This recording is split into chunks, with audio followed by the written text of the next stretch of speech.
Ladies and gentlemen, boys and girls, and lovers of drones everywhere, welcome to Thursday Night Live. It's me and my nephew, Luke. Hello. Hey, Luke. How you doing? Hi. I'm doing great. It's a good night. How are you doing? I'm doing fantastic. It is going to be a fun and educational evening. We're going to have Ryan Latourette, the self-styled drone lawyer guy. We're going to talk about everything from remote ID to the RDQ lawsuit and other things Luke knows nothing about. It's going to be a lot of fun. Speaking of education, I just taught my nephew, and as an uncle, it's important to bestow worldly information on the young man. And so while you were watching the countdown, he was learning what a Dutch oven is. Because this is important information that uncles need to. If you're an uncle, make sure that your nieces and nephews know what a Dutch oven is and other important things. Luke, would you like to let everybody know what a Dutch oven is for those who don't know? No, I really don't. Did I describe it in detail enough for you? Yes. Okay. Yes. Have you done it? Do you plan on doing it in the future? No. Well, No. you're going to probably be the victim of it. Anyway, we got Jeff Sills with the news. The weekly Beauchart is on hiatus once again because Jim Beauchart had leg/knee surgery, and he's up there enjoying all the wonderful meds, and so he's pushing through that. We wish him well, and hopefully he'll be back to giving us the weekly Beauchart soon.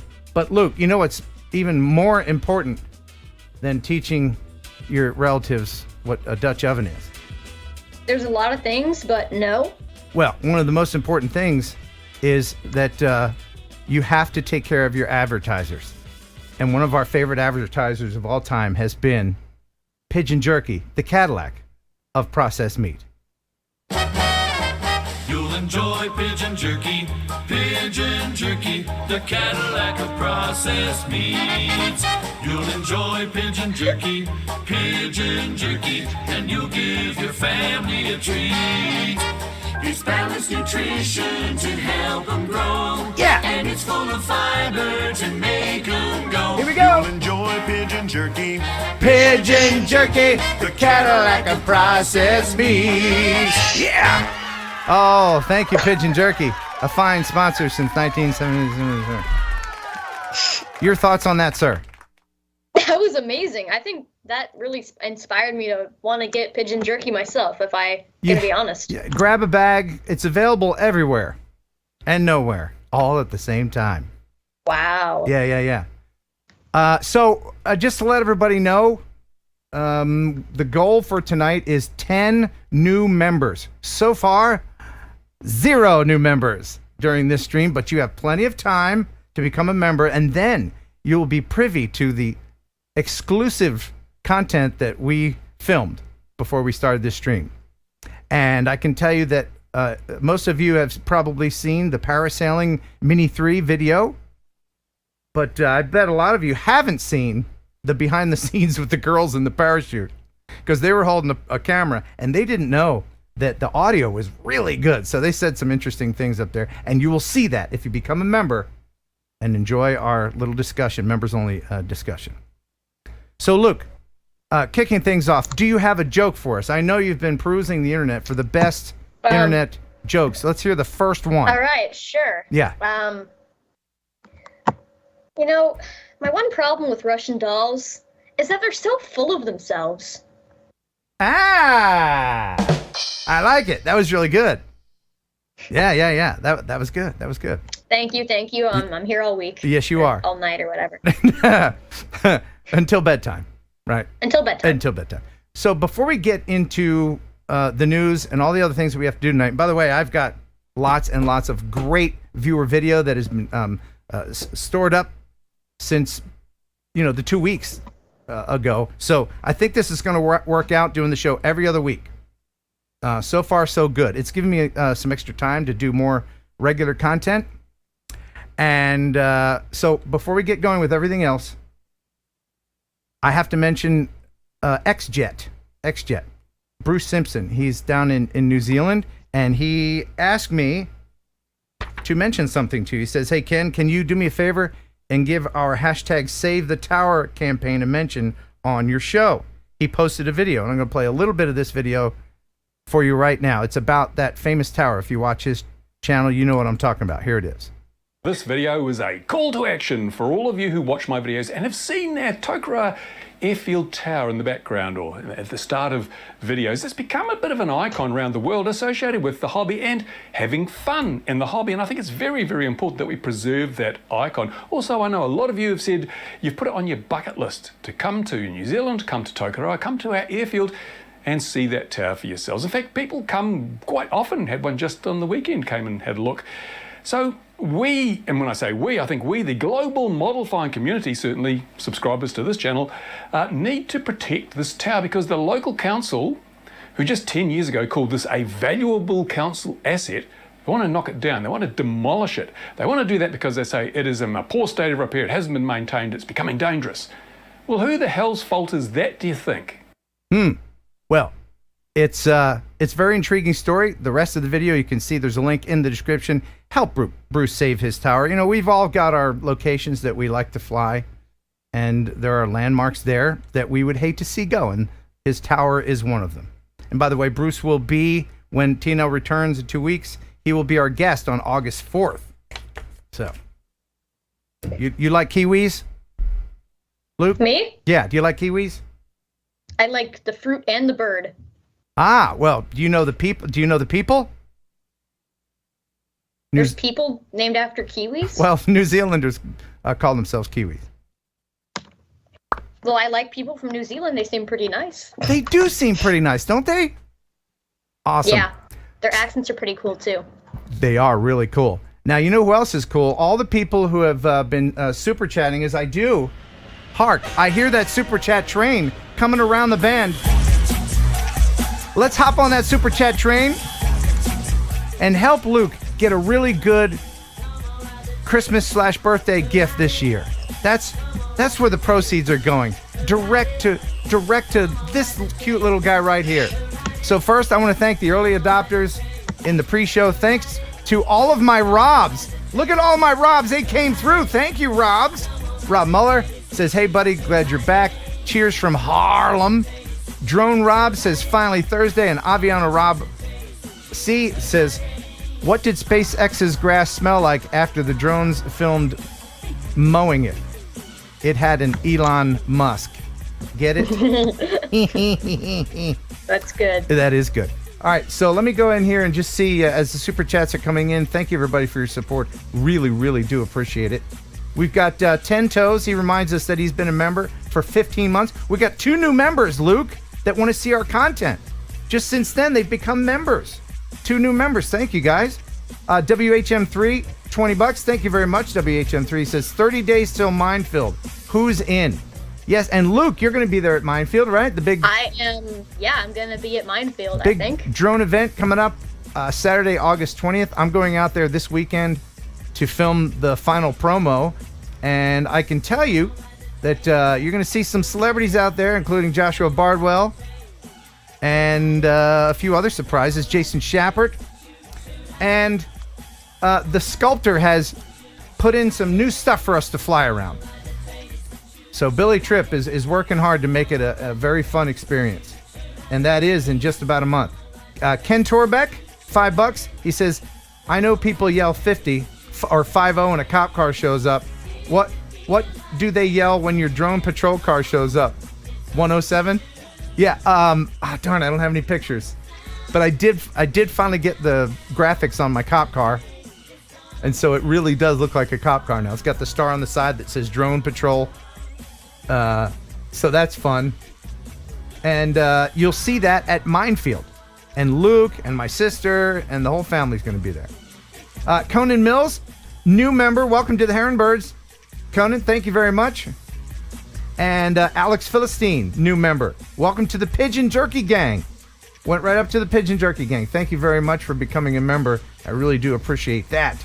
Wow, there's a lot of people coming. Kim Fused FPV, $10. Love your guest this evening. Coolest kid. You're pretty cool, Luke. People like you. Thank you. Yeah. Eric Swanson, $5. Welcome back, Ken, and howdy, Luke, he says. Thank you very much, Eric. Levi Schaefer has been a member for 12 months. He's in the Razketeers. And Alex Philistine with the $10. First TNL in a while. Been really crazy. Busy with work the past 2 months. And Dynadrone blowing through with $5. He says, here you go, Ken. Wait a minute. This is for Luke. See? Luke's already taken all my money. Who's cuter, me or Luke? You're right. It's Don't Luke. ask that question. Yeah, don't answer it. Don't answer it. Joe Blaylock, thank you for being a member of the Pigeon Jerky Gang. Appreciate that. Neil, he says, let's get those 10 new members. Newfoundland Drones with a Canadian $20. Luke, did you know that Canadian money is almost like real money? Yeah. Yeah, good. He sends a super sticker there. It says, thanks for being you. Artco Drone Solutions. Hey, bud, thank you very much, Art. $5. Happy birthday, Luke. Eat a lot of cake or pie. Whenever it is your birthday. When is your birthday, Luke? Of course, I know because I'm your uncle. It's been a while since my birthday. It's been a little over a month. I missed it. Yeah, you missed it. Okay. I called you, right? I think you sent a text. It was like too darn busy for your uncle on your birthday. Or something like is that what You it tried to said? guilt trip Is me, that you know? is that what it said? Didn't you get the bike I sent? I sent you a bike. You didn't send me a bike. I didn't. I thought I did. Here it is. Yeah. Oh, you're gonna actually. Okay. Tried calling you a couple times, but I guess you too gone busy for your Uncle Ken. Have an awesome birthday. See how old people guilt trip you? You see how that happens? Yes. Yeah. Did it work? I mean, you No. texted. Okay. All right. I was having fun on my birthday, and then I saw that. And then And I you was felt like- bad. You're like, oh. I felt bad. Yeah. Yeah. Oh, But okay. I still didn't have time to call you because I Right. was Because you're going so to busy. sleep. So I was correct. Yeah. Okay. Mark Sullivan, $10. Thank you very much, Mark. For Luke, you got another. Everybody's giving you the money. Wait, hold on. This is for the channel. Uncle Bill's Toys, $15. Thank you very much, Uncle Bill. A Dutch oven is kind of like farting in the Raz. That's true. Luke, aren't you glad that I'm giving you this important uncle information? There's so much you can No. learn from it. I'm going to make a list of the things I think you need to know. And your mom's going to be just fine with that. And Dynadrone! Back one more time. Oh, okay, Ken. Here is 5 for you. Oh, he came back. Thank you, Dynadrone. Appreciate that. Ken Torbeck, the button guy. He's going to be making some buttons for you if you come to Minefield. He's going to be making some commemorative buttons you can wear. Did you get the phone numbers of the girls in the boat for your nephew? No. I'm not his wingman. He can handle that on his own. He doesn't need me. Look at him. He doesn't need any help. And Klaus. Hey, Klaus. €5. Thank you very much. Just for Luke to use on Minefield. Excellent. Thank you, sir. And £5. Pound it. Thank you very much, Andy. Luke's allowance. Make sure he gets it. Oh, I will. Right? I'll give it right to you. Oh yeah, no, absolutely. I'm gonna get that to you. And a new member. Thank you for becoming a member. Allerk 1. Thank you. Duncan Longden, whose video we're gonna share here in a little bit. With I'm sorry, Duncan. I forget what country. Philippines. I forget where that is. Thank you for that.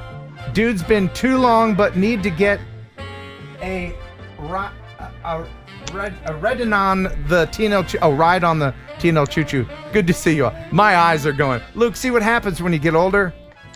Is your eyes start going, and then your eye doctor says, "Hey, do you want bifocal?" And then you punch your doctor in the nose because you say, "No, I'm not that old yet." And then you can't read the super You should get text. I bifocals. really should. You're right. You're absolutely right. Yes. Joe Blaylock, as this train just keeps on going. 1, 2, 3, 4 from Joe. 1234. Here's my 1, 2, 3, 4 contribution. Thank you, Joe, very much. Join in this super chat train. Mac Bugby aerial views with $5. He says, "How's it going?" Luke, tell Matt how it's going. It's going great. Thank you, Matt. That was very sincere. Thank you. And Ad Film Media, thank you very much for that. A Flurgan contribution to the best drone stream out there. Buy Luke a lollipop. Are you into the lollipops? Oh, I love lollipops. All right, oh, I'm yeah. go- I'm Just gonna- got my cat. Just got my cavities fixed up. Hit me with all that sugar. Oh, you're good. You're good. I'll get you some of those lollipops. Thank you very much. And Levi Schaefer, $10. Go for a flight, Luke. Yeah, we're gonna put the goggles on you out there at Minefield. How do you Well, feel? actually, in the newest video, I did some of that drone flying that you saw. Oh, that's right. Yeah. So I have already flown. Yes, you have. So watch this latest video if you haven't to see the drone footage that I made. That's right. You Pretty did. You did it very well. You just picked it Thank up, you. and that's how easy the Mini 3 is. It's really easy. It really is. It's fun, isn't it? It's so much fun. I had a blast. It was Yeah. like controlling a video game. It really is. It turns the whole world into a video game. 107 Drones, $20. Thank you very much. It says Jurgen Flurgen Shavinsky Feeney. I don't know what that is. Shavinsky Feeney. Thank you. I think maybe I just said something dirty in Swedish or something. Mr. Unaccountable, new member. That's a great username. Welcome to the Heron Birds. And thank you very much for your contribution and support. Joseph Moreland Carter, $5. Whoosh, pounding it because it's a fun show tonight. Here's a film recommendation for Luke. 1980s The Navigator. Ooh, that's a good one. Do you watch 80s movies, Luke? Or do you just like that's No, but I like 80s. I like the 80s era, so it might be a good movie. Okay. All right, well jot that down. And oh my goodness. Alvin is fine, Ken. So it's Alvin. Okay, we're all recovering from oral surgery. I'm going to binge your videos from the very beginning. You know, a lot of people may not realize this, but there is a binge playlist where I have every single one of my videos, and you just click on the thing and then just play one after another until you get bored of them. And thank you very much for that $4.99. $10 from Genesee. Thank you, Genesee. See you next week, Mr. Ken, for props for Minefield if Luke doesn't get it first. Yes, Luke's my accountant, so it all has to go through him. And thank you very much, Genesee. Yeah, we're going to hang out, I think, in Nashville again with her and her friend. That's going to be a lot of fun. I can see the end of the train coming around the bend. D&D Aerial Views. Been a member. Hey, thank you very much, Keith. I may be late, but I made it. Thank you very much, buddy. And Joseph Carter back with $2. It's called Flight of the Navigator. That's right. So jot that down, Luke. Flight of the Navigator. I wrote down 1980s Odyssey. Yeah, no, it's called Flight of the Navigator. Duncan Longdon says probably more my typo for not wearing the spectacles to. Oh, Taiwan. He says Taiwan, man, get a passport. Did my camera just go really dark all of a sudden?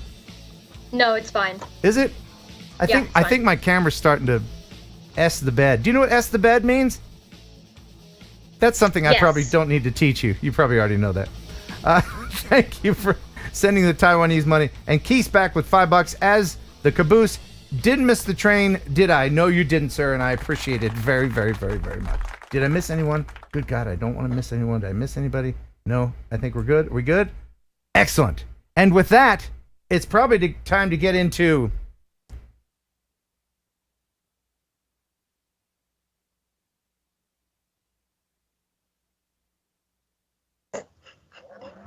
the news. Stop the music. It's time for news. That's called a dramatic pause, sir.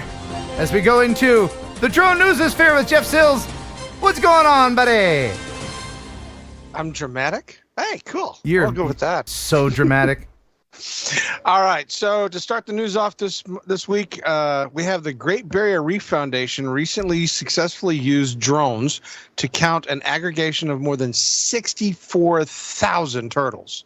Oh, wow. This is at the world's largest green turtle nesting area. The foundation has a 5-year, $7.5 million recovery project that seeks to restore vital green turtle rookery, I guess is what they would call it. And normally they would have to go out by boat or, have to like count nests, etc.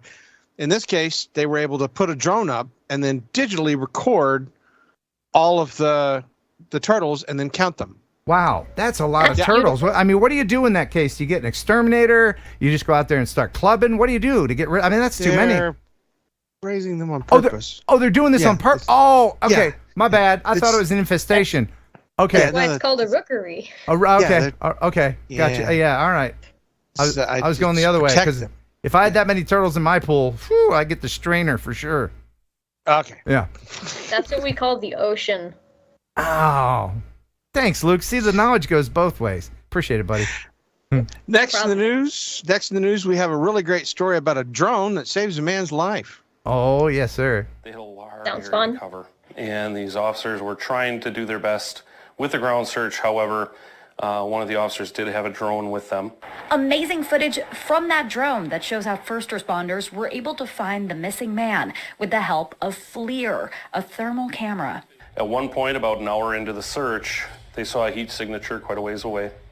They approached it and found it was the gentleman. He was down, but he was alive, and he was semi-conscious, and they were able to go find him and get him help. This technology becoming a main part of the department's investigations. We had a case where a robbery was conducted, and we could actually see the footprints in the snow an hour later, and we could track the person quite a distance. The goal?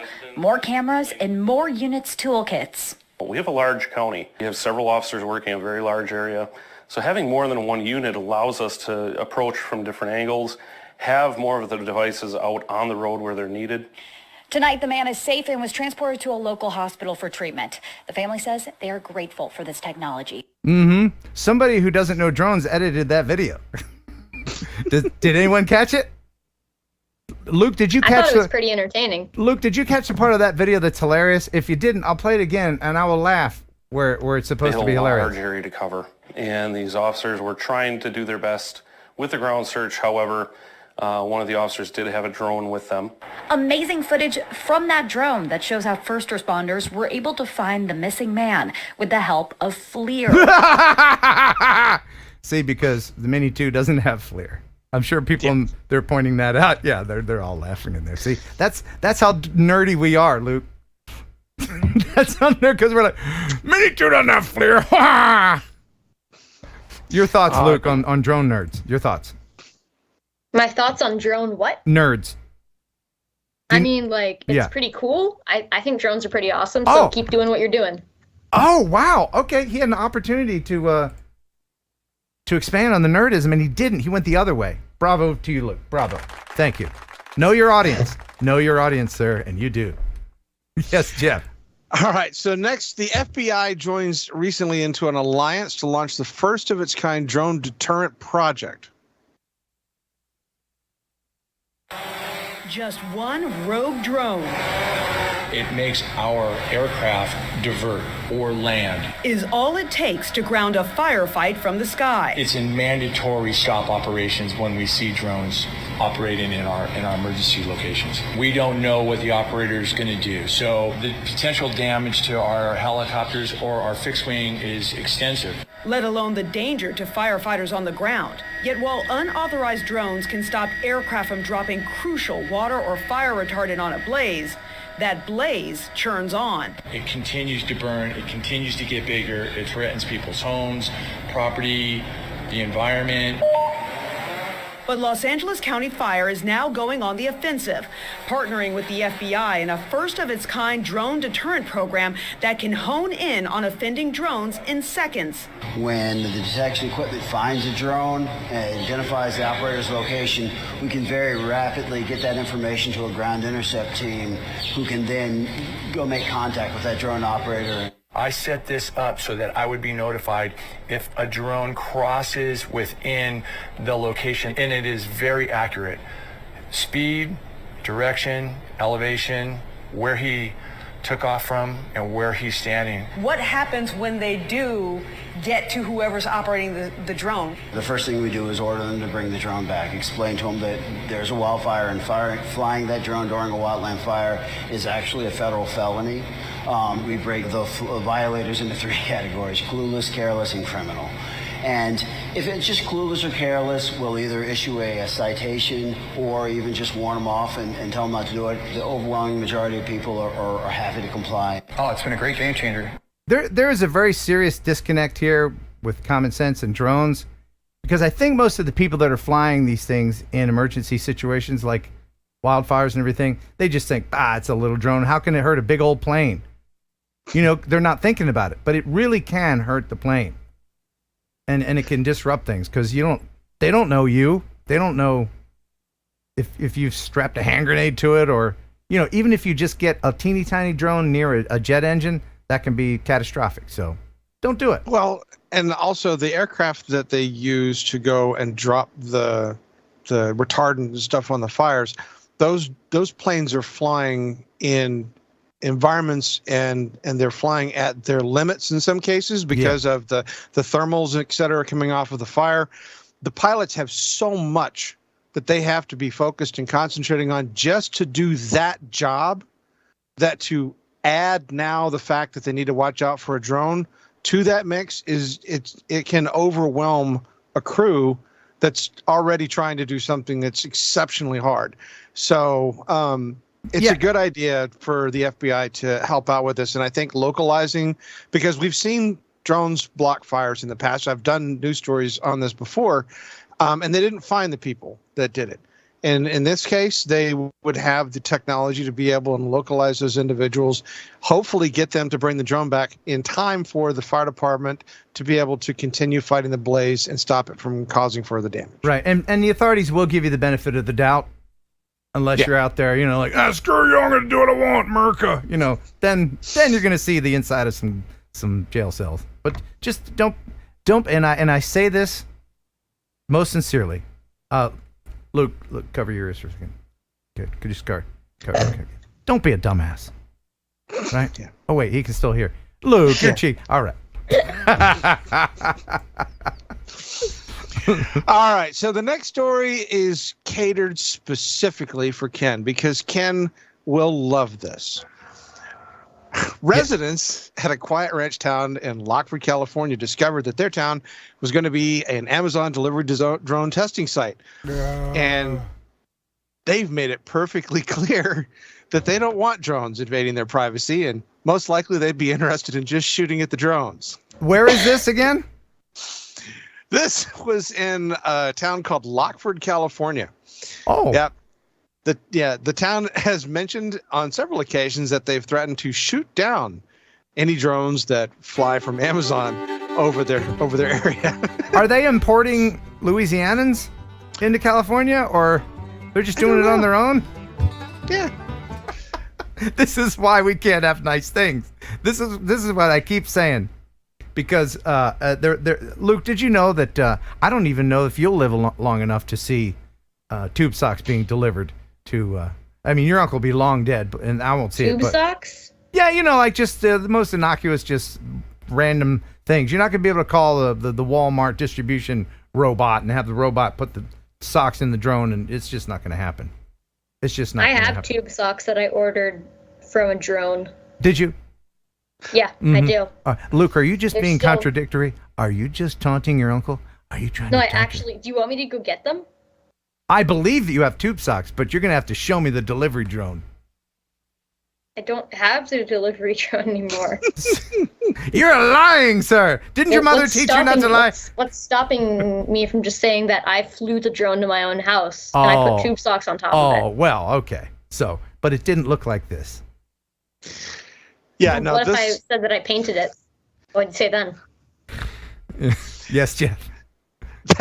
That company's drone is a 6.5 foot wide, 4 foot tall drone that carries packages under 5 pounds and is going to be flying within 4 miles of the Lockford drone facility that is near this small town.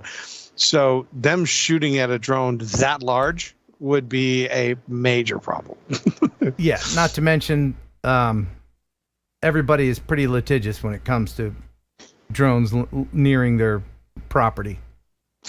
Yeah, so it's putting a challenge to Amazon delivery, at least in that particular area. So I figured you would enjoy that, sir. No, I enjoy it whenever you have one of these drone delivery stories.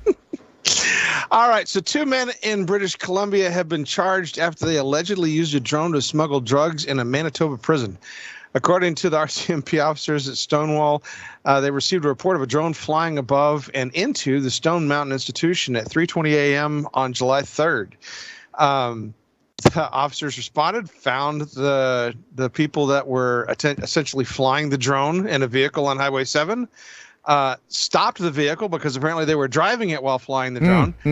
And actually, no, on second thought, they had flown the drone back. That's what it was. They'd flown the drone back, and they found the car and the drone in the back seat. Okay. Thus, incriminating evidence, the 2 individuals were arrested. Okay, I have to believe. I don't know it's true, but I'm sure it's true that everyone that's flying drugs or cell phones or contraband into a prison with a drone thinks that they're the first one to think it up. Yes. Right? Yes. Absolutely. Yeah. Every single one of them's like, hey, man, you know your cousin's got that drone, right? Hey, what if we, like, I don't know, tape some pills to it, send it over to the prison? And then the other guy's like, dude, you say you never went to high school because you're pretty smart. Isn't it convenient that most criminals are stupid? At least the ones we Yes. hear about that get caught. Yeah. Absolutely. Who is grinding meat? What is that noise? For the love of Doing. is that Maybe you? it's me. Hang on. What is it? It stopped. What was it? That's my computer overheating. The cooling fan. It's the cooling fan. Now I know what you're getting for Christmas. A quiet computer. All right. All right. So the National Health Service is going to be upping their drone courier system to include chemotherapy drugs in a bid to speed up delivery of vital medicines. It's hoped that the technology will enable doctors to make the same day delivery orders for drugs and medical equipment anywhere in the country. Yeah. This is going to be delivering chemotherapy drugs from a pharmacy at Portsmouth Hospitals University NHS Trust to St. Mary's Hospital in the Isle of Wight. This is good. See, this is a delivery I can get behind. Inter-hospital deliveries of drugs and blood and other things. Absolutely. But even if one hospital wanted to deliver tube socks to another hospital, it just won't happen. Unless they're medicinal tube socks. Yes. This particular delivery service is going to drop the delivery time from 4 hours. Which requires the use of 2 cars, a hovercraft, and a ferry, to 30 minutes. Wow. With one flight by the drone. That's time and money saving. Yeah, time and money. That's awesome. All right. So next in the news, the Hudson Search and Rescue recently added a new drone to their toolbox. Something that when you have manpower issues, not just with Hudson, but with every fire department, whether it is a volunteer or a paid, there's a manpower issue. Those drones can be, priceless, I would think you'd say. Yeah, exactly.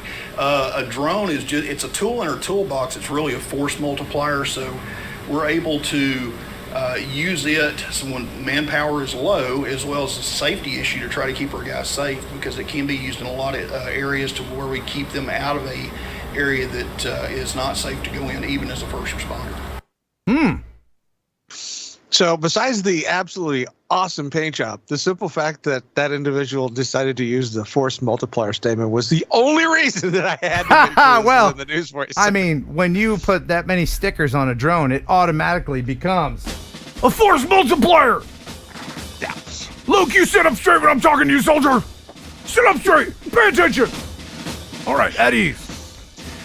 Luke, do you know what a force multiplier is? A force multiplier? A force multiplier. I assume it would probably help your efficiency or just like weight. Yes, in the drone world it would, but usually that term is used at these Army surplus conventions. Everything is a force multiplier. Everything. The button polish that they sell to polish the buttons on your uniform. Force multipliers!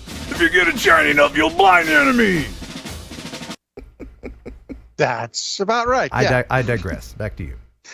All right. So thank you very much to the 4,500 people that sent me the next video. Oh. And I believe that Ken probably received just as many. I did. But I do want to specifically state one thing. In every video, no credit was given to the individual that was involved in this. So I wish to give credit to Hunter Kowald, who was the individual that provided us this next great video. Okay.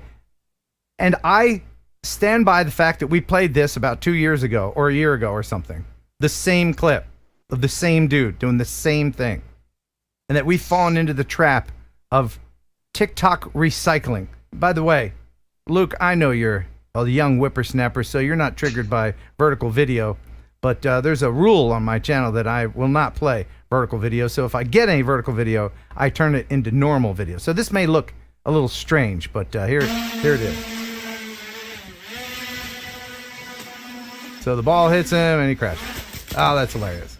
Ah, darn that tailbone. Right? Okay. So drone to hit the ground. What I did was, and I think this is what they did, and it's pretty clever. And this is just for Luke. Everybody who's triggered by vertical video, look away, because I'm going to play it in its normal format. But I flipped it. I think that's what they did. This is the original one from about 2 years ago. This is what it looked like.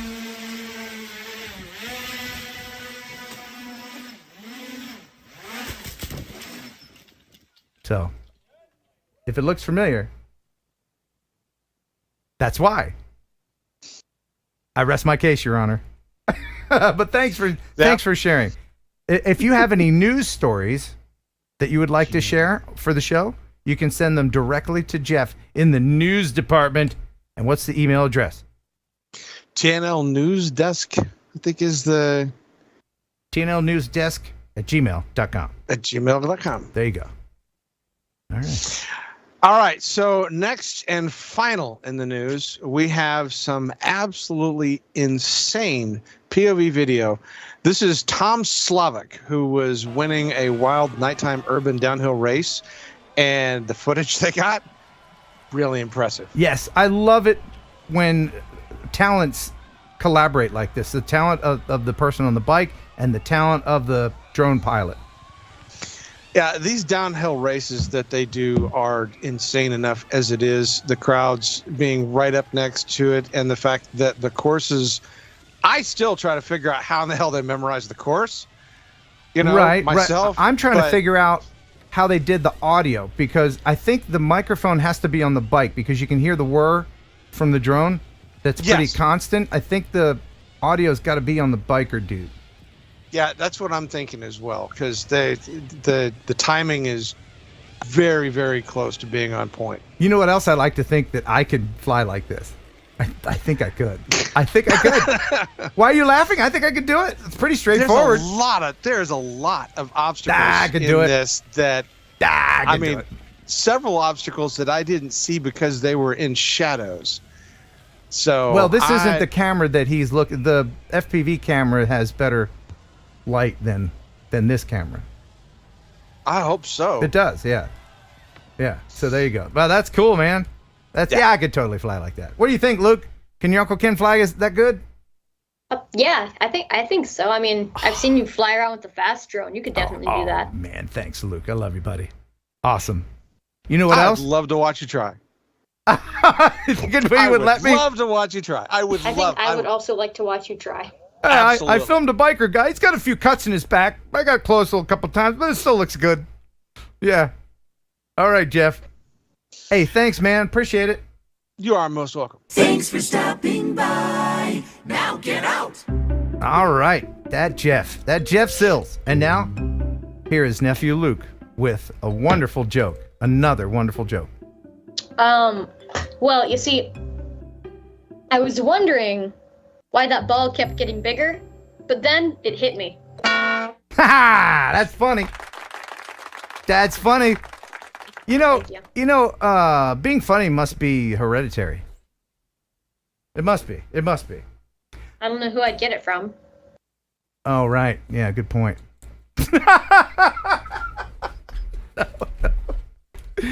Your dad's hilarious. All right. So, I've got, before we bring Ryan Latourette in, and we've got a lot to talk about. If you have any questions, feel free to ask them in the chitty chat up here, okay? We've got a lot of topics that we're going to hit, and he is standing by. We're going to call him here in just a couple minutes. But first, this email from Kevin. He says, this is Kevin from Canada again. Not sure if you do photos too often, but had to send you this one to maybe add to your TNL show.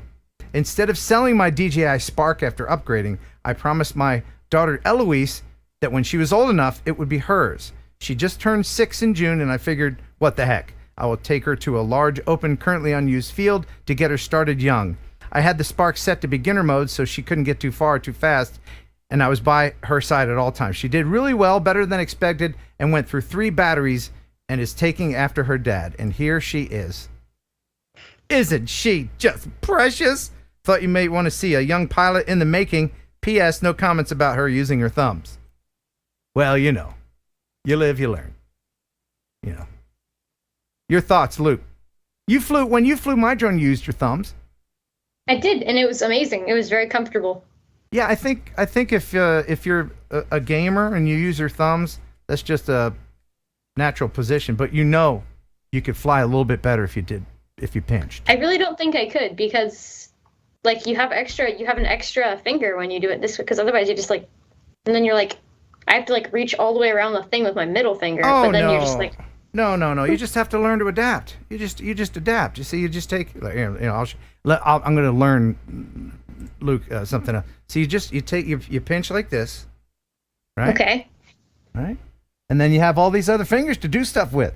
You hold the remote up with your pinkies. You can still hit these buttons down here, and you can still hit these buttons up. It's so easy. You just have to learn to adapt. That's all, Luke. You going to try it? No, I don't think I will. I think that. Okay. That's it's fine. a lot more comfortable when you just do this, you know? Whatever you get used to. Anubis Arts, TJ Grady, thanks, buddy, for the $20. He says, and now this is so important. This is another valuable lesson that TJ and I want you to know, and that is pickles. Will you remember that, Luke? Will you remember? You know what? I'll just write that down. That's good. When in times of trouble, when you're having a bad day or a good day, you know, eventually when you start doing your taxes, you get stressed, you know, just remember pickles. Did you write it down? I did. I even made a little. Oh, you underlined. Oh, you drew a pickle. Oh, that's so important. That's so important. Now you tell your mom when you're done the stream, you say, what did Ken teach you? Mom, Ken taught me pickles. Pickle. Mm-hmm. Yay, non sequiturs. All right. So let me share this with the audience. This is a GPC case, and this was sent to me by Rick from GPC. There goes his fan again. Can you hold on, Luke? Lift your computer up. Lift it up. There you go. Can you put it on a towel or something? That's a. It's reverberating through the acoustics of the desk, is what's happening. Is that an Apple? Are you using an Apple product? No. Okay, good. I was gonna have to disown you. Anyway. Hi, I'm on the ceiling now. Oh, that's fine. That's good. As long as I don't have to hear that racket. Anyway, this case, I'm gonna be giving one of these away at Minefield, I believe. I think so. I think that's what I'm gonna be doing. So I just wanted to show everybody this fine case. There's a link in the description. If you want to get, this is for the Mini 3. Everything fits in there. This is with the DJI RC, of course, but they have for the regular controller as well. All right. Now, I think Luke has one of those things where there's a desk under his bunk bed. I think that's what we're seeing here. Is that what you got going on there? And now he's muted. I cannot hear you, Luke. Well, I didn't want to mess up the acoustics. Oh, you did that on purpose. Oh, my bad. I apologize. Yeah, there you go. That's better. Okay. Thomas. Oh, God. Luke, how would you say that guy's name? Thomas Totcher? Thomas, hang on. I need to see the chat. Thomas Totcher, $10. Thank you. He says $5 and $5 split. So that's $5 for me and $5 for you. So $5 for me, $5 for you. Do you want those bucks right now? A buck. That's 3. Do you want them all? I owe you $2. All right. So I'm gonna play one video and then we're gonna bring in Ryan Latourette. All right, Luke, I'm gonna let you choose. You want to see a dude fly into a tree, or do you want to see a dude have deer interrupt his flight? I want to see a dude have his drone go into some deer interrupting his flight. Okay, let's do that one, and then I'll show you the other ones later. All right. This is from Ian Walton. He says, "Hey Ken, I was flying my Flywoo Explorer in the woods along Bear Creek, Oregon, when 2 baby deer came out of nowhere and started growling at me. Did you know deer did that?" No, I did not know. I didn't either. They really scared me. Then a bunch of, and you know, I have a T-shirt that says "Trees are dicks" on it, and I'm selling that.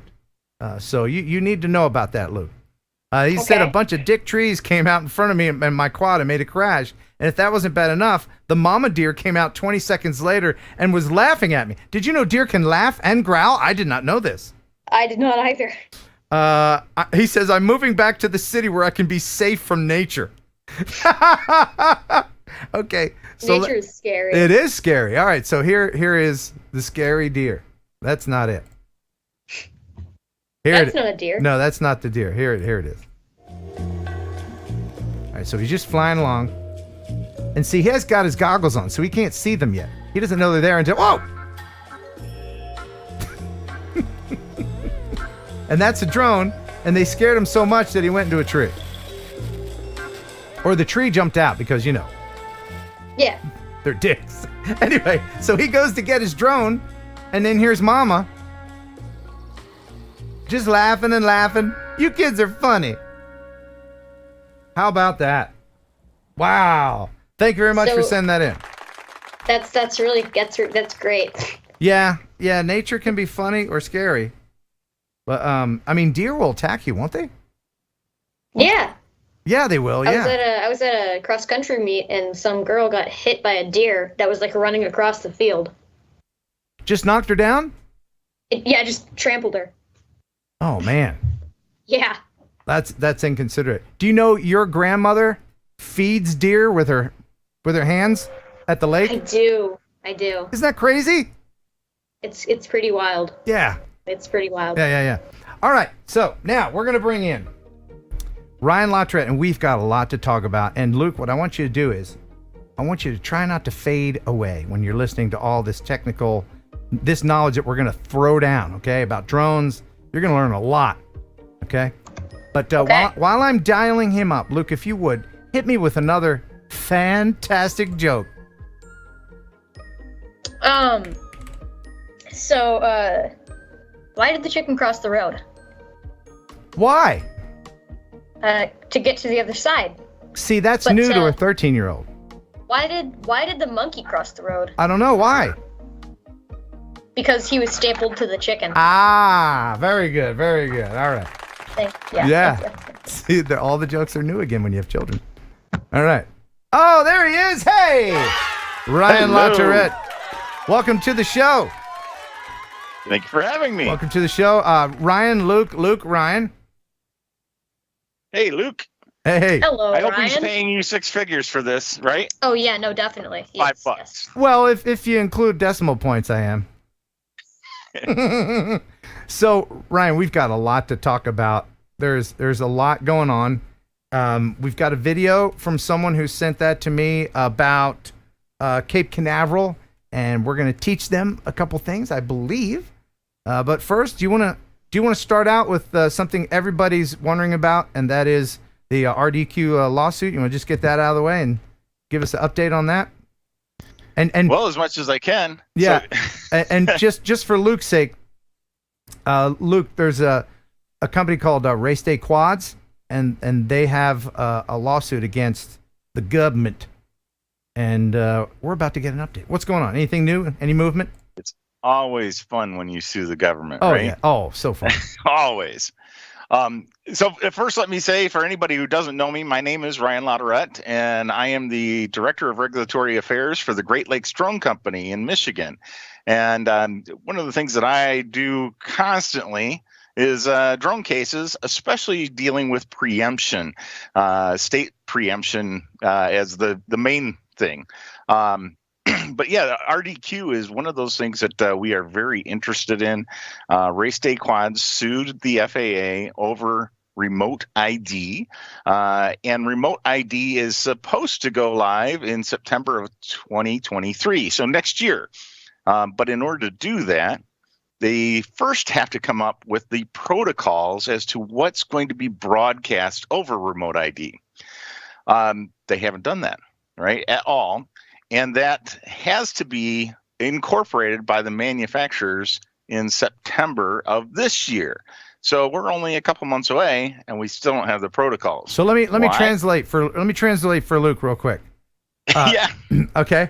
Oh, you don't need to. I understand. Did you? I know you understood the words, but remote ID is it's a thing in the drone world that we're all dreading, and because of it, there's going to have to be an extra little doodad that we put on our drones supposedly, and in order for them to create the doodad, they have to wait for the government to put some stuff together to tell them how and what and all of the specifications, and they haven't done that. And I'm fine with it. I'm like, oh, you want to push it back? Yeah, we'll worry about it later. What's that, a rug? We'll just sweep it under the rug. Don't worry about it, right? Is that a good thing? What's happening or no? Right. Well, yeah, so that's the key, is that here you have Race Day Quads that has sued the FAA and said, wait a second, you're violating our 14th Amendment. You're violating the right to privacy. There's a lot that's in there, right? And it's gone before the court. What we don't have is a decision. And since we don't yet have the protocols from the FAA, you kind of put two and two together. It really starts to add up to say the FAA is extremely worried about the decision that's about to come through with RDQ versus the FAA. If they lose that case, that changes what they might do for the protocols. If they were to win, they would just send out the protocols. We'd all be good, and the manufacturers would have what they need for the September deadline. So since we're 2 months out, it's probably not going to happen, right? What is cheaper to do? That's the bottom line, right? That could be. I think part of it is, if we look at the Race Day Quads arguments, right? Number one, with FPV drones, what they're saying is, why can't I fly in my backyard in whatever it is, Class B airspace in a zero grid? I'm not going to harm any plane coming overhead, and this is my property, especially below the tree line. And you think about that, and they're right. Right. And at the same token, why do I need to have some type of identification of my drone that my neighbor that hates me knows when I'm flying, right, in my own backyard? That's none of his business. Privacy. And so those are some of the considerations that the court's going to have to look at and make a determination. How much of the sky does, the FAA really take care of? And can we force somebody to broadcast information that would end up tracking them when they're performing a perfectly legal operation? So which way do you think it's going to fall? And how long do we have to wait to find out? That's the good question. I continue to hear, and I can't name a source, but I continue to hear that the FAA is very worried that the decision is not going to go their way. I have a pretty decent feeling that they're right. That there's some of the arguments in there are going to strike down portions of the remote ID. I don't think it gets struck down overall, but time will tell. And as far as when it's going to come through, no idea. That's the challenge when we're talking to court. Do you think that if it doesn't go the FAA's way, that they'll be kind of spiteful and think of some other sneaky way of getting the same thing done in a different and call it something else? Because they'll just be like, okay, well, that didn't work. How about this? Well, we've seen this before, right? So John Taylor sued the FAA to say, hey, wait a minute, you put in a registration on our drones and you did so illegally and we need to pull it out. And sure enough, the court found in his favor and tossed aside registration. Yeah. Only for Congress to come back after the FAA prodded them and passed it. And now we have registration as a requirement. I think there's a pretty decent chance that they'll come back through and put something in place, probably through Congress, just in the same way. By the way, if you have any questions, for Ryan, or any questions for Luke? Because Luke knows everything. He's a very smart kid. You can go ahead and just put that in the chit chat. Wow, yeah, there's a lot of stuff happening right now, and we could spend all day on just the remote ID stuff. Do you think that we'll ever have shielded operations? That's a good question. I think so in some way. Let me, if you would explain to Luke and everyone else who doesn't know what shielded operations is and why it's important. Well, your idea of shielded operations and mine are probably two different things. Yeah. Mine's more subjective. Yes. I think there's a chance that you have shielded operations and things that are not remotely able to be tracked without warrant, right? So you could require a specific warrant to come through, and this goes back to the Katz case in the U.S. Supreme Court that said you can't do any type of tracking unless you have an absolute valid reason to do so and gone before the court. So that would be one type of shielded operation. I think the other is you talk about shielding operations at a low height level to say this is somebody's backyard. You don't need to be able to track them in any way.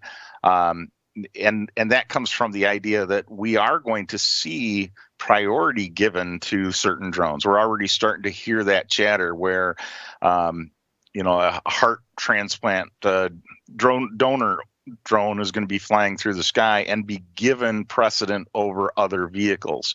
I was just down flying in Kentucky last month and flying with hot air balloonists, and the hot air balloonists were talking about how the FAA has designated that drones are going to be given the right of way even over a hot air balloon.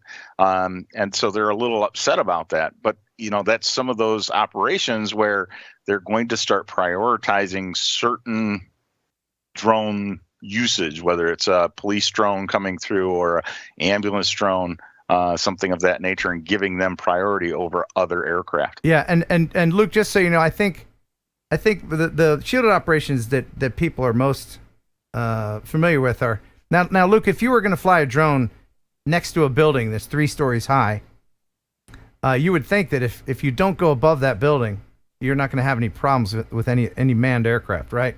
Like you're not going to have 747 swoop down and interfere with that, right? Yeah, because that would destroy the building too. Right? Yeah. We haven't even talked about the building, but so don't fly higher than the tallest thing around you, and that's important for FPV people. Somebody in the chat had a question. Ryan, have you heard of the drone superhighway proposal in Europe? If so, what are your thoughts? Yeah, it's not even just in Europe. We're seeing it all throughout the states. In fact, here in Michigan, there was just a contract put through with a company to add a drone superhighway down in the Detroit area. And the idea is to give preference or deference to drones and navigate them to a very specific area of the sky and basically push away other aircraft. And that includes other drones that aren't designated for that superhighway. To be honest, I think they're jumping the gun, right? When we're talking about those types of drones, we're not talking about the consumer level, 4 or 5 pound drone. We're probably into the, 100, 200 pound drones that just aren't available yet. Right. In those delivery drones that will take from one warehouse to another warehouse versus a retail store to a home. Yeah. Somebody brought something up, and I get questions like this all the time. I see people talking about it all the time, and it doesn't seem fair. Maybe you have an opinion on it, but paramotors apparently don't need FAA licenses. They can fly into whatever airport. It seems like they have carte blanche compared with drones, and people kind of get bent about it. Your thoughts, sir? Yeah, I am of that same opinion. If you look at an ultralight, if you want to go step into an ultralight and fly, go for it. You do not need a pilot's license. As long as that thing is under, I want to say it's under 500 pounds, step in and fly. And now, granted, you are stuck in Class G airspace. So it's a lot like, you're not going to be within those Lance circles, right? If you're talking about a drone. But it's that concept that if I wanted to take an aerial picture, I could just jump out into an ultralight, go up in the sky, take a picture. I don't need a 107. I don't have to, take a $150 test. I take my picture and sell it, and I'm good to go. Doesn't seem fair, does it? It doesn't seem fair. You're traversing the same airspace. I think maybe they're just grandfathered in, right?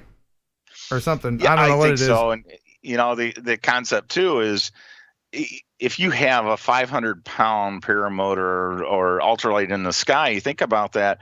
What kind of damage could you do to an aircraft versus a 3-pound drone? And yet they're wagging their finger at the 3-pound drone and saying, well, helicopters can fly at low altitudes too. Well, yeah, same difference for ultralight. Here's the thing. Here's the thing, and you know how the FAA works. They're not going to be like, the paramotors can do that, so we're going to back down on some of the rules with the drones to make it fair. No, they would pile on rules onto the paramotor. And then the paramotor people would be like, you drone guys are ruining our hobby. Because that's the same thing, right? That's the same thing that kind of happened with fixed wing when all these drones started coming out. One of the things that it's always been mind-boggling to me is, we talk about FAA regulations, and the statement had always been that FAA regulations were written in blood because they came out of a manned aircraft crash that caused injury or death, and that deserved a regulation. And with drones, it was the very first time the FAA said, we're going to be preemptive, we're going to throw on all these regulations. But you didn't have any data points to suggest that they were in any way providing safety. And now we're starting to have to back those out. I mean, we look at drones flying at night. I was flying at night back in 2013, didn't need a Lance request or anything. Well, now, you can't fly at night unless you have this 3-mile strobe. And if you're going to fly in controlled airspace, well, you got to have a Part 107. It's just mind-boggling that you have that. But, we're starting to see the FAA ease those regulations. Same thing with flight over people. I think we'll continue to see some of that. But at the same time, anytime you're talking about a regulation, it takes years. So we're waiting and waiting. You can't legislate common sense. Yeah. And there's no one enforcing all of these things. Even our community here that knows more than the general public about these things is still like, well, if I go here and I can't, and that brings up a great topic here from a guy whose name I'm going to withhold out of politeness, because this person probably broke a couple rules. And I'm talking about the Cape Canaveral. And you're familiar with that. So I'm gonna read part of this. Luke, you still with us? You still good? You catching up? Is it interesting? Okay, awesome. Okay, thanks. All right. So this is from Name Withheld. All right. Hey, Ken, I'm reaching out to you as a Part 107 pilot and amateur photographer at Florida's Space Coast. I've been getting negative feedback regarding my footage flying over SpaceX Falcon 9 rockets being brought back into Port Canaveral after they land offshore. People have gone so far as to tag the county sheriff, Port Authority, FAA, and SpaceX on my videos, insinuating that I'm doing something wrong. Port Canaveral property is in fact a no drone zone, and I can't and don't ever fly from their property. The airspace in question is Class D if viewed from a sectional chart. Luke, do you know what a sectional chart is? It's like a map of a sky. It's like the invisible, the airspace classes that we're talking about.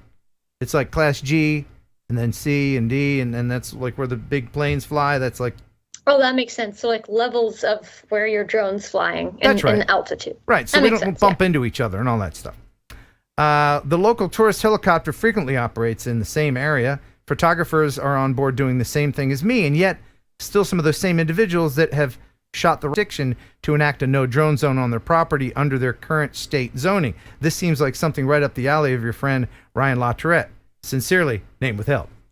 All right, and so I'm gonna play some of this outlaw video, which I think is probably. I can hear you again, Uncle Ken. You can hear me? Yeah. Oh no. Can you hear me? I can hear you. Everything's fine. Everyone. It looks like. I don't know what's Everything's good now, huh? Are we good? Oh, good. We're buffering.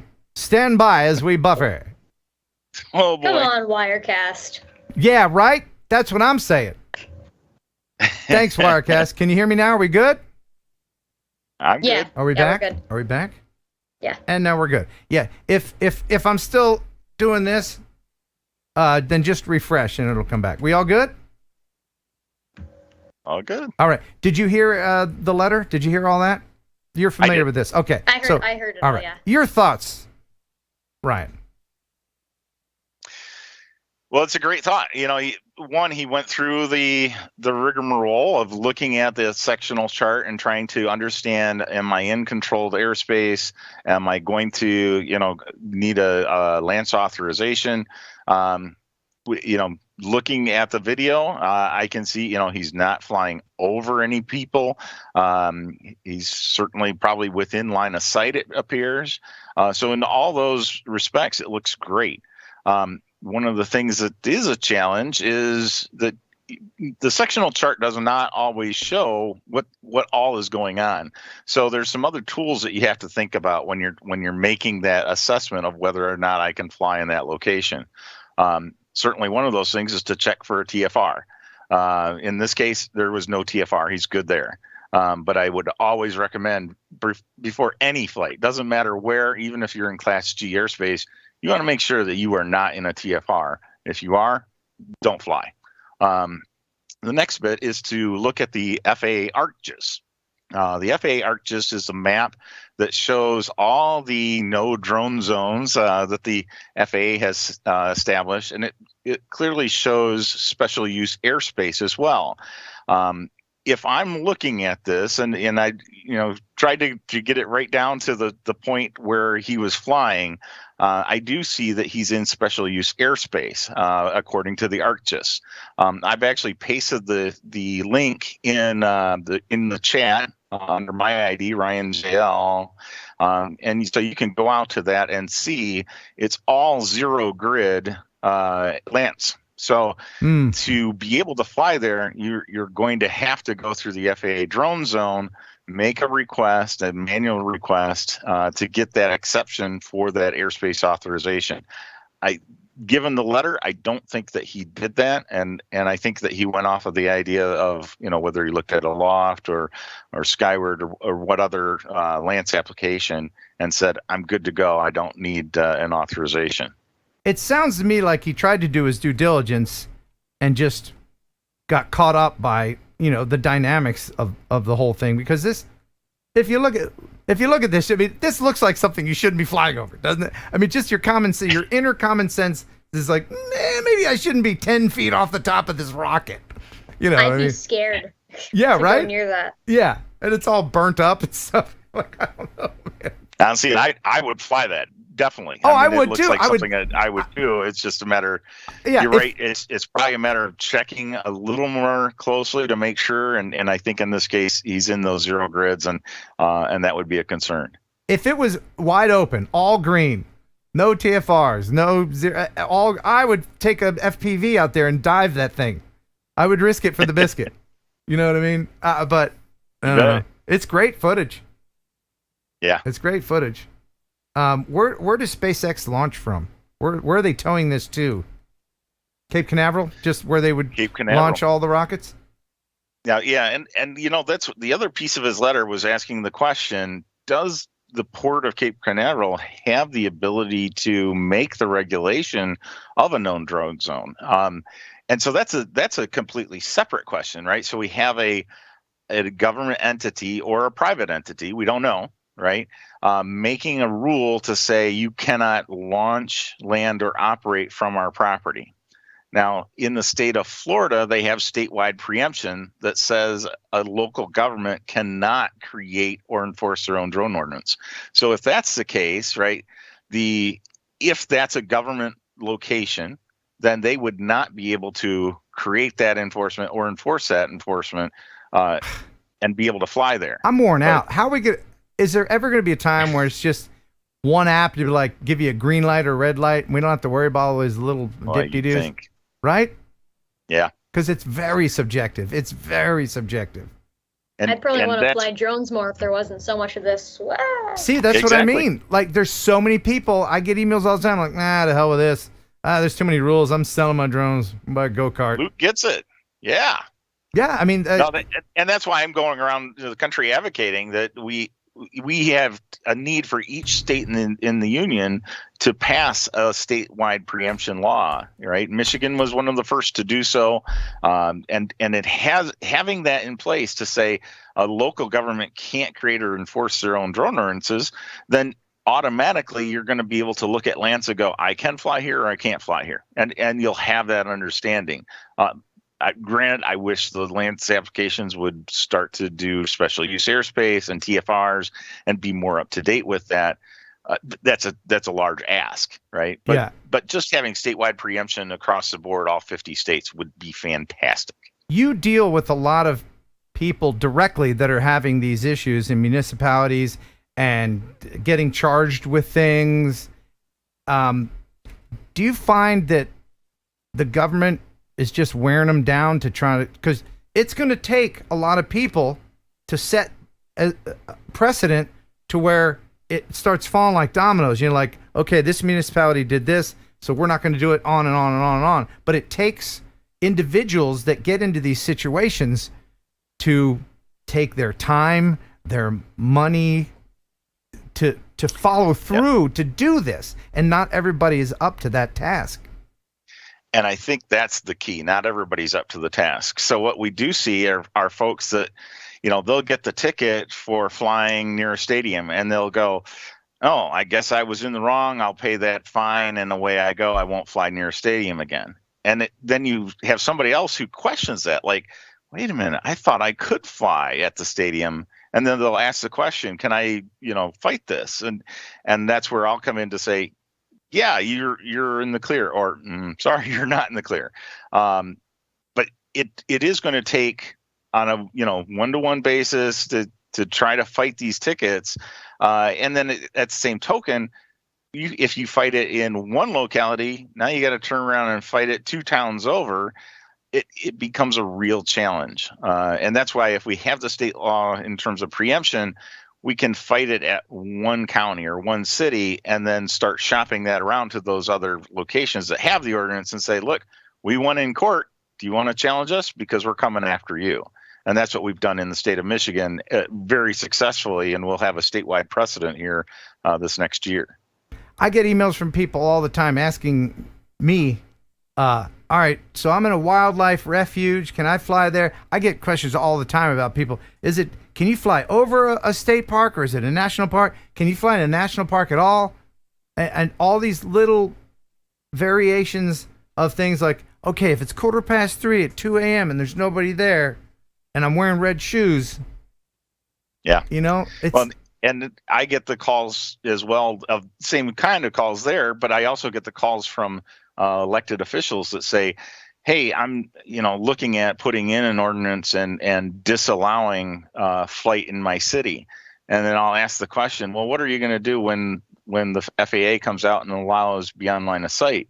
And these drones can fly for 5 miles. They're going to go right over your city no matter what. And it's going to be a legal flight. Doesn't matter what regulations you put in place. Do you want that to happen, or would you rather have them standing inside their city where they can keep an eye on it and be more safe with it? Oh, yeah, and maybe spend some money at the local McDonald's or what have you. Now you're talking an economic gain. Right. And yeah, people don't think about that. Then they back away, right? Yeah, they don't think about the economic stuff. Like, oh, my town, people want to come here and fly drones? You mean like tourism? Tourism? Yeah. We can make money with tourism? Yeah. But and then here's something else just to chew on, okay? Because eventually I think they're gonna lighten up on that BV loss stuff, the beyond visual line of sight.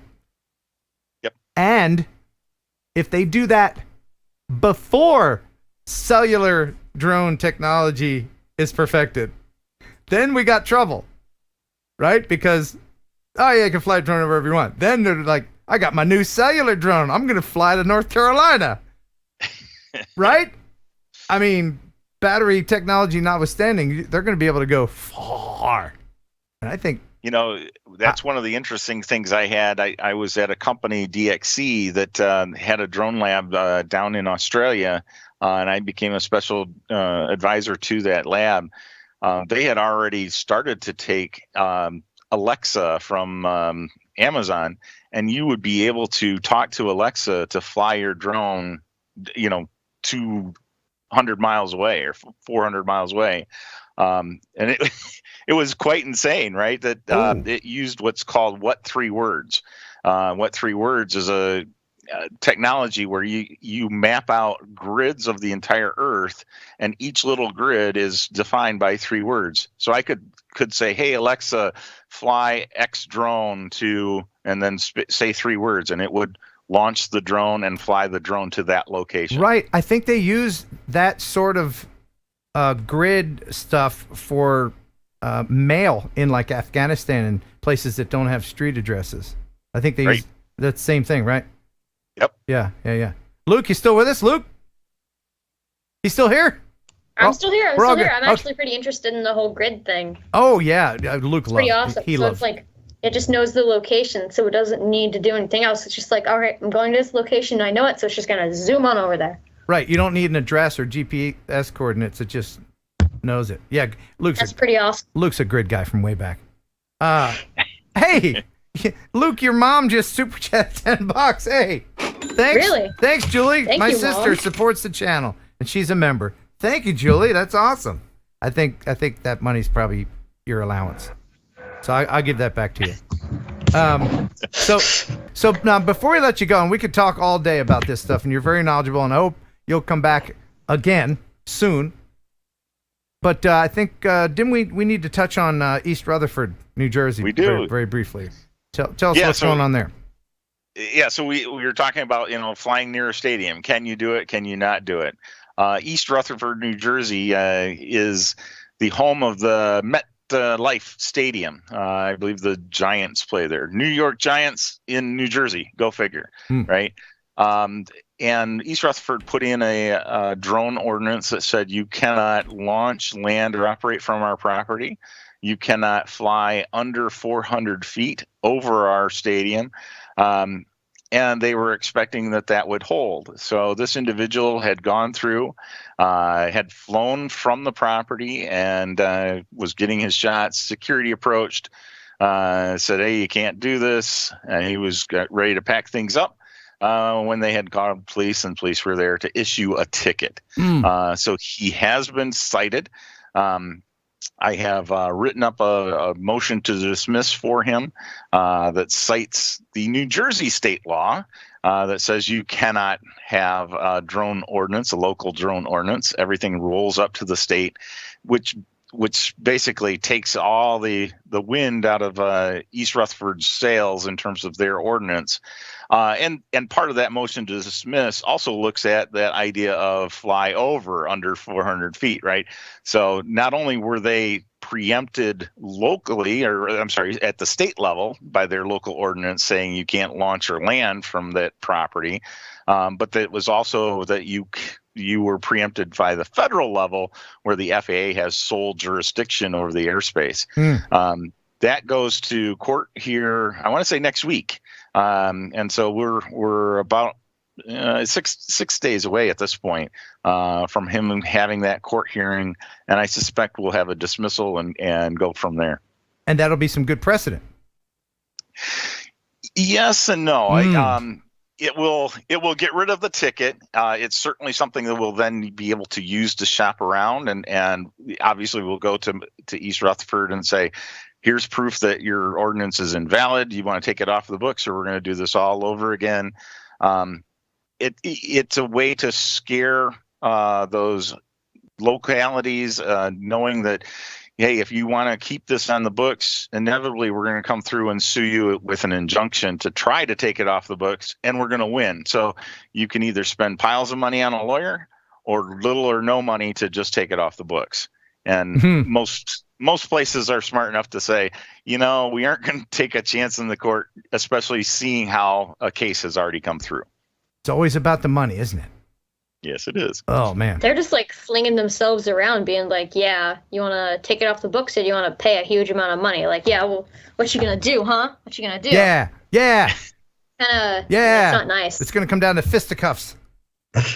Yeah, Awesome. and the other piece is if they leave it on the books, what do? They go out and they ticket somebody else, and that somebody else doesn't know that it's perfectly legal, and they go, oh, I got to pay the fine, right? And so it's a numbers game. Can I ticket 5 other people at Right. $200 a ticket? I'm just made $1,000, right? It's almost like speed cameras in Tennessee. You don't have to pay them, but people do because it looks official. I've got like 5 or 6 speed camera pictures of my cars on my fridge just for fun. And I never pay them. And guess what? Nothing happens. But, Luke, never speed. Don't speed. No, don't speed. don't do it. I know. Luke's a good boy. I know. All right. Awesome. Well, Ryan, thank you so much for dropping all that knowledge on us. Appreciate Thank you for sir. having me tonight. I appreciate it. Yeah, Good man. to meet Thank you, you. Luke. I think I learned 1 or 2 things. All right. All right. Well, we'll have you back again soon, my friend. Sounds good. Take care. We'll see you later. All right. How about that guy? Huh? He's a good guy. Luke, your thoughts? He's a good guy. I think he did some good law stuff that I'm sure a lot of people enjoyed. Oh, people love law stuff. That's my favorite sitcom, Law Stuff, Thursday nights on NBC. All right. So your mom sent another $5. Thank you, Julie, and a $1. Thanks, Mom. Thank you very much. Awesome. All right. So Luke, let's get back into the viewer videos, shall we? And I've got a bunch because your bedtime is creeping up. I'll be fine. Luke's in the Eastern time zone. Let's see, what are people saying in the chit chat? Okay, all right. By the way, I'm going to announce the winner for the freewellgear.com filters. You saw the whole bagpipe thing in the parasail video. August 4th. That'll be August 4th. Okay. August 4th. Yeah. All right. And by the way, this is a huge infestation on all creators' channels. There's people trying to scam you. They're saying, you won! Hit me up on Telegram. Don't do that. If you don't see the verified check mark next to my name, it's not me. And I try to, it's a digital game of whack-a-mole. As soon as somebody makes another fake Ken Heron account, I knock them down. But please don't fall for it, because it's not me. You'll know if it's me. You'll know if it's me. Okay. So, Luke, you're a fan of doggies, right? I like dogs, yeah. All right. Do you know dogs love drones? I could see that, yeah. Dogs also love to chew on drones. Oh no. Yeah. So. Oh, I think I know what this video is gonna be. Well, enjoy this. This is from Michael D. He says, "Hey Ken, I went to fly my drones, and while I was getting to land, my Ruco F11, due to low battery, this happened. Enjoy." Oh no. Yeah. So you fly, you fly low enough, the dog's gonna take your drone and run away with it. Oh my God. Isn't that funny? That dog's running. Yeah. Dog's like, "Hey, I brought you your drone."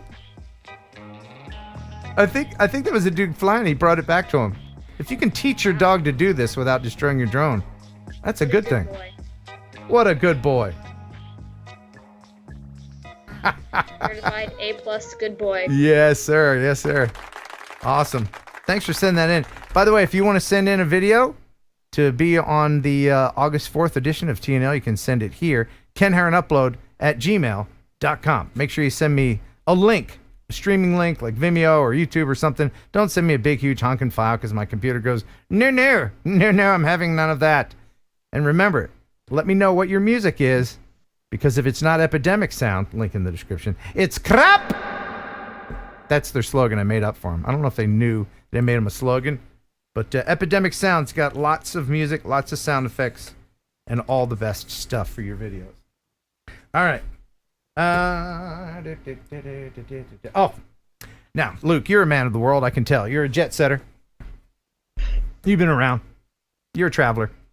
So you know that the world is different in different parts of the world. You know, you got different, absolutely, different people, different governments, different beliefs, heck, different time zones. But there's one constant in the whole world, no matter where you go, and that is taxes. Not everywhere. No. Death. Well, yeah, of course. Yes. Thanks for bringing it down. But no, I was talking, of course, about gravity.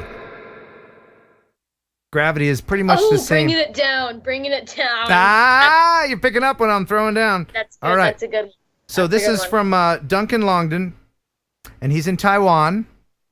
And he says, "Hey, Ken, I hope you're well. So I was on a shoot the other day for a local movie maker here in Taiwan when this uninvited piece of excitement occurred. So enjoy this demonstration of Taiwan gravity." So he's just flying, filming a subject here on a beautiful mountain when suddenly... Whoa. Want to see what that looked like with camera 2? Okay. Yes. All right, there you go. What? How about that? What the heck? Yeah. How about that? So yeah, you're gonna need you're gonna need all 4 propellers. When you fly a drone, you're gonna need all of them. You know, that 4th one isn't just a spare. Yeah. So thank you, Duncan. That was awesome. I'm so glad he had camera 2, because that's what the girl saw. The girl saw. Yeah. Those are my favorite. And by the way, I'm putting together, and I know I keep saying this, I'm going to work on it in the next couple days. Volume 7 of the Crash Spectacular videos that everybody loves. The Crash compilation videos coming up soon. So, Luke, did you see Uncle Ken's video about fireworks when I flew my drone inside the fireworks? Did you see that? 'Cause you watch all of Uncle Ken's videos, surely. Sure. Yeah. Absolutely. I just jogged my memory a little bit. Right. Because I know, like, you get on notifications. You have notifications turned on. You're like, "Ooh, Uncle Ken, I put out another video." You're like, "All right, gather around, family," and then all of you guys huddle around the YouTube, and you're like, "Ooh, let's watch and see what he did this time." And oh yeah, definitely. That's what I figured. Yeah. Oh yeah, that's what I figured. Well, this is from a guy whose name I love to say, and his name is, say it with me, Benji Penji. Can you say that? Benji Penji? Benji Penji. What a great name. And he says, It's "Ken, great. I'd like to thank you for your fireworks video where you go over which GoPro settings to use and general guidance. I was hired to film a show this past Saturday, and it turned out great. Unfortunately, I couldn't stop yelling, 'You can't get me! You can't get me, fireworks!' So the recording from the ground isn't the most pristine. So I'm gonna play this video, and he got into it. Like, so enjoy this from, what's his name, Luke? Benji Penji. It's Benji Penji. What a great name. Here you go. Here's That's a Benji great Penji name. flying around the fireworks. Now I had to take the song he used out, so we can't hear the audio because he used We copyrighted need music. epidemic sound. You do. But look at this. Isn't it what a great, unique view of fireworks from inside the fireworks? That's amazing. Isn't it? Now, one of the That's really things awesome. I was talking about when you're doing this is usually they start the fireworks shows when it gets dark. And if you're flying, especially FPV in acro, and that's the acrobatic spinning around of the drone there, Luke, you're not going to be able to land again if you don't see the ground. It's important to if you can even see the horizon or street lights or anything. Yeah. But it's pretty dark here. And so he also sent me the video from his goggle DVR. So this camera that we're seeing right here, this is the GoPro. This is the 4K footage. There's also another camera on an FPV quad that the pilot uses to fly around with. And so I'm going to share that. And one of the things I advised, if you're going to be flying fireworks is to light your landing area so that you can see. So here it is. Here's his DVR footage.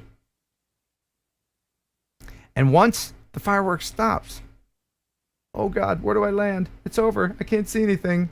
But wait. I listened to Ken Heron, and I lit my landing zone, so I know exactly where to go. That's smart of old Benji Penji. Knows right where to land. Good job, Benji Penji. Nicely done, Benji Penji.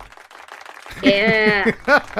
What a great name. I hope that's his real name and not some made-up name. I hope his parents are like, well, our last name is Penji. What do you want to name him? Frank? Nah.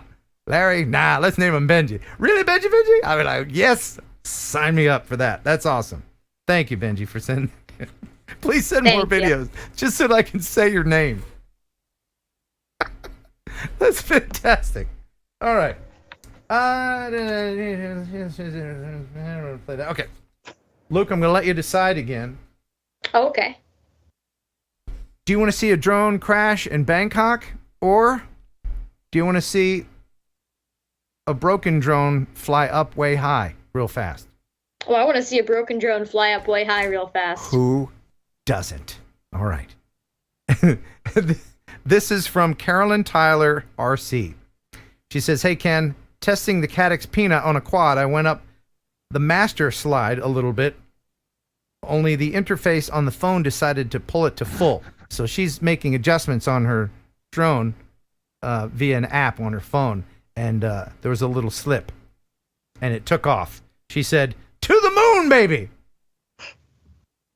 So people that build their own quads, they know what this is about and that this can happen. So be careful when you're moving that slider. Here's what can happen. And then you turn it off and you disarm and you fall into a tree. That's what happens. Then you wait for the car to go by and you go retrieve your drone out of the tree. There we go. There we go. Thank you, Caroline. Good job. Yeah. That was pretty cool. Those trees, man, I'm telling you. Trees are what are they not again? nice people. No, what are they again? Very rude people. Yes. I'm looking up the link. If anybody has it, please throw it up in the chat. And I think there's going to be you might see some people wearing that shirt at Minefield. Oh, okay. Yeah. I'm going to be wearing this one. I don't know about you. This is my favorite one. I don't think your mom classic. I don't think it is a classic. It's classic black and white shirt. I mean, you're an OG in that shirt for sure. All right. Thank you. So let's go to Bangkok, shall we? And I think he's pronounced his name. Oh, it's got an umlaut on it. I start to sweat when I see these special symbols that are not on my American keyboard. Whew. I'm going to go for it. Risk it for the biscuit. His name is Shongli. Forgive me if I'm not saying that right. It says, greetings, drone dude from Bangkok, Thailand. Unfortunately, my bird got lost in all the city noise and took a turn for the worst. Ah, well, thanks for all the vids. Shongli in Bangkok. So this doesn't have any audio, but this is some of the beautiful buildings you'll see in Bangkok. That's cool. That's a cool building. It is, and it's a neat color, isn't it? It's a real neat color. How did they make the glass do that? Yeah. So I think what's going on here is target fixation. What I think he's looking at is the reflection of the city in the glass, and he's not paying attention that he's slowly inching towards the glass. Oh. You see, the reflection is, and then he's I can see that. Getting closer and closer, and then that's it. Oh no. Yeah, and then it's over. Oh no. Mm-hmm. That's terrible. Yeah. Oh, no. You want to see that part again, don't you? Let's watch that again. Target fixation on the city. Oh, that's a beautiful reflection. And then, ooh, a little too close. Little too close. Well, thanks for sending that in. And I hope I said your name correctly. It's a good clip. Odds are I didn't, though. I apologize. All right. A couple more here. Oh. Luke, you don't have a laser pointer, do you? I've always wanted to get one, but my mother never trusted me enough to just be nice to my cat. Oh, well, yeah. Animals notwithstanding, you need to be careful with a laser pointer, even those toy ones. Oh, yeah. But you know, some people have very powerful laser pointers. Yeah, I've seen them. Yeah, your Uncle Ken has one that can burn through two sides of a beer can. It's dangerous. So, what is the reason? Everybody asks me when I have this thing out, and I'm like putting a blue dot on the moon. They're like, "What are you doing?" You can't really do that. The reason for that is for astronomers. That's their reason for that, so that you can point out the constellations. Because you know the reflected light only goes out so far, and it looks like it stops. It doesn't. It keeps going, but it looks like it comes to a point where reflected light stops. So it looks like it stops, but it's really fascinating. I'll bring it with next time, and we can burn anthills. That'll be fun, right? That's mean. Yeah, we won't do that. That's really mean. We're not going to do that. Absolutely not going to do that. That's bad Uncle Ken. All right, but if you had a laser pointer, you would never point it at an aircraft, would you? Or would you? That's common sense. Well, it depends on who's piloting the aircraft. Okay. All right. What would be the exception, Luke? Who would be piloting the aircraft that you would want? No comment. Like an enemy? No comment. Okay. All right. Well, anyway, you should never point a laser at an aircraft. No, never. Don't never. unless you're at war, special circumstances. Oh, yeah, But yeah. ask Sergeant Luke what they are later. We won't do that now. But this is from John in Baltimore. Your mother was born in Baltimore. And by the way, I forgot to mention this earlier. We were talking about Cape Canaveral. That's where I was born. Where SpaceX rocket was. That's where I was born. Whoa. So I think legally I can fly there if I was born there. I'll have to look that up. Yeah. But John says, hey, Ken, I had a blue laser strike to the camera of my DJI Air 2S during a night flight that I was flying legally. I don't believe it damaged the camera. Haven't tested in daylight since, but it brings up a question that I haven't heard talked about yet. Lasering an aircraft is a crime. Does that transfer to drones? Crime? Yeah, I would say yeah. I would say yeah, because drones are considered aircraft by the FAA, even and though they're personal property too. That's true. And I can attest that a laser strong enough will damage your camera sensor. But here is the video from him, and I'll play it twice because it's pretty quick. Tell me you can spot it. See it? Oh, I can see it. Yep. Yeah. And that's from far away. It's got to be some sort of jerk doing that. That's not nice. That's really rude. Yeah, that is kind of a jerk thing to do. And you know he's not just pointing at the drones. You know he's pointing at real manned aircraft, which is dangerous. So I pointed a 2-watt laser at my own drone. Want to see it? Yes, I do. Okay. Sounds exciting. Now, knowing that it would damage the sensor, I tried not to point it directly at it, but here you go. This is a 2-watt blue laser. Never shine a laser in your camera, ever. It will ruin it, even from this distance. But I will shine it near the camera so you can see the beam. Let's see. Can you see that? I think you can. That's amazing. Let's see. Yeah. Yep. You can. Okay, as close as I dare without going in the lens. Because I actually have ruined a drone camera before by doing this. I have. It was a Phantom 3. I had a Phantom 3 Professional, which was what? 2016, 17? It was a while ago. But I thought you were going to say dollars. well, it had a comma in it when it came out. Yeah. But I shined that laser right into it from about 300 feet up, and my sensor had a spot on it. Yeah, I ruined it. Ruined the camera. That sucks. Yeah, just don't do that. And you know, drones notwithstanding, never shine any kind of light at an aircraft. Or eyes or a camera. Don't do it. It's no good. It's no good. So, John from Baltimore, thank you for sending that in. Appreciate it. All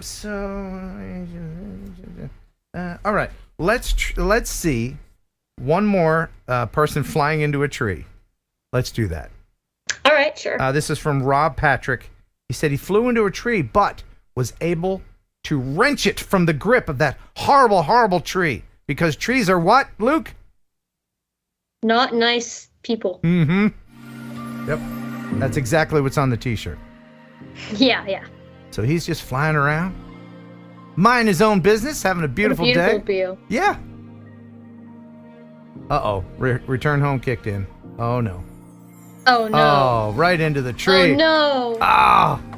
Oh, gosh. So he's doing a little gardening up there. He's just trimming it up. You can see leaves going flying. But he was able to get loose, and he made it out without crashing. Good job. Nice. Good job. Nicely done, sir. Yes. Trees are they are. Trees are not nice people. They are. All of that. Yes. Is your mother watching in the other room? She totally is. Yeah. You're going to enjoy some soap later. She's going to say, I like the flavor. She's going to say, I don't care what your Uncle Ken says. You don't say it. Oh, no. What I do, I leave my room. I just get a bar of soap. I stick it in my mouth, and I just look at her, and I'm like, oh, what's up? What's up, Mom? What you got now? What you got now? Do now? Yeah. I soaped myself. What you got? Yeah. That's smart. And as you stand there with soap in your mouth, slowly the belt comes off. Oh, yeah. There's Pretty always, sure I heard dorks. Yeah, just trees are dorks. There's always a secondary weapon parents can use. All right. So this is the viewer video of the week. And congratulations. They won Freewell Gear filters from freewellgear.com. And I forgot to mention that they also now have available for the Mini 3 these ND filters in like a little jewel case. They're real nice. They're real nice. And they just pop on. It's so easy to use these things. And I have a bunch that I'm going to be giving away.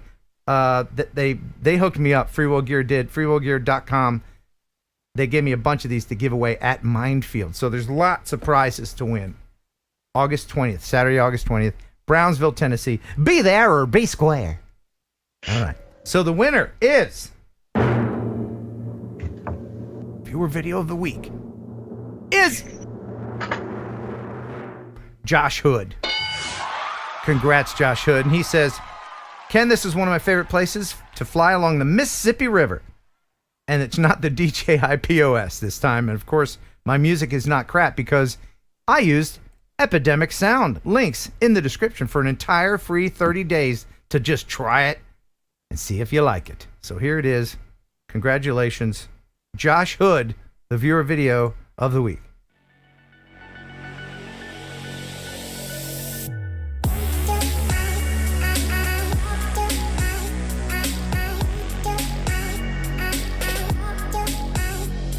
That's a nice proximity flying. Wow, this is amazing. See, the closer you get to stuff, the more feeling of speed you get. It's pretty awesome. Yeah. Wow. Wow.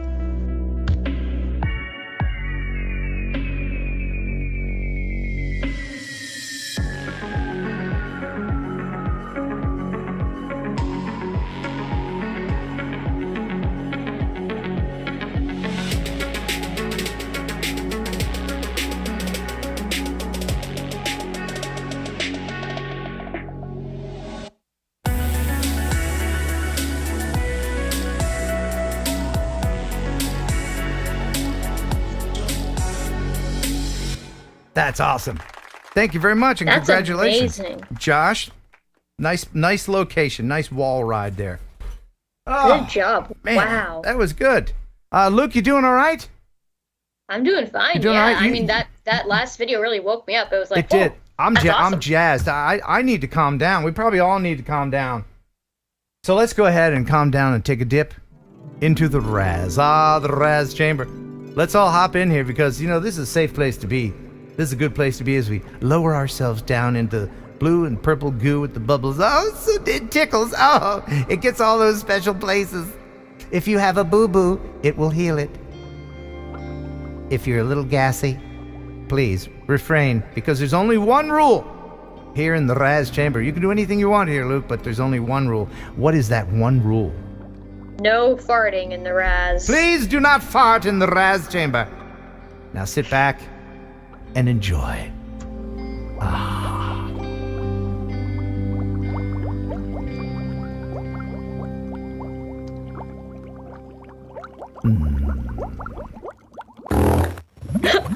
Eric Swanson! Shame, Eric Swanson! You dirty bird! Didn't we just say? I think we did. Eric Swanson, you dirty bird! I could see him, Luke. Could you see him sitting on the edge? He was on the edge. I could see him. He was sitting there. He was like. He was. You could see it in his face. He did. He like reared up. He went. You could see him trying to do a sneak. Eric, you dirty bird! Oh my goodness. Anyway, I hate to follow that with our sponsor, but I really must. I apologize. Boy, what a way to follow up. It's a nice segue to remotepilot101.com. Do you know what this place does? Remotepilot101.com? Luke? Probably Remote Pilots 101's you. Yes, if you take the name literally, it does. Well, it's a course that you take, a video course offered by Jason Shappert. He is a hunka burning pilot, and he's got a smile that's visible for 3 statute miles.